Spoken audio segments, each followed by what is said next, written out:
Lancé le 15 juillet dernier, Vélib a déjà fait du chemin dans la capitale. Impossible de ne pas croiser un vélo ou une station Vélib sur votre route.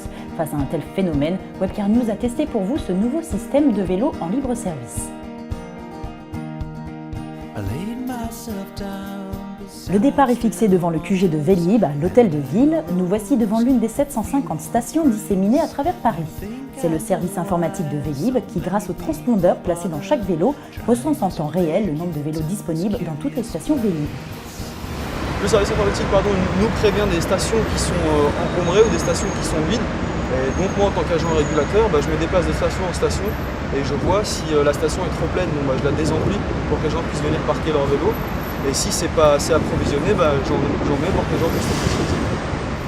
On peut prêter de nombreux avantages à Vélib, mais l'accessibilité par rapport au prix et l'alternative au transport en commun sont les deux arguments les plus souvent cités par des utilisateurs déjà convaincus. Est-ce que c'est votre première utilisation? Moi, oui. Mon conjoint, non, il en a fait plusieurs jours sur Paris, il a trouvé ça super sympa. Vous l'utilisez pourquoi? Pour aller au travail ou Non, nous, c'est pour nous balader. Tout simplement. Oui, dans Paris.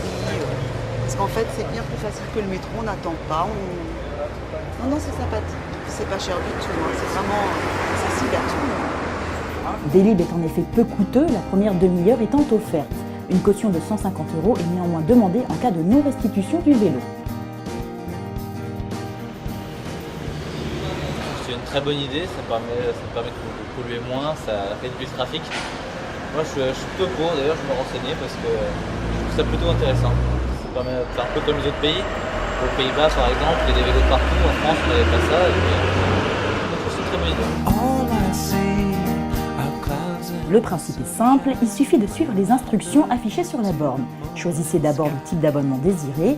Il est ainsi possible de souscrire à la journée comme à l'année. Un système de reconnaissance très pratique avec le Pass Navigo a d'ailleurs été mis en place.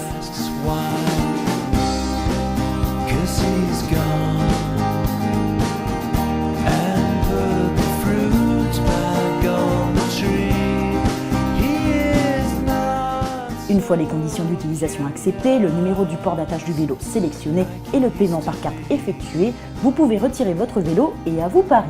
D'autant plus que vous pouvez le déposer dans n'importe quelle autre station.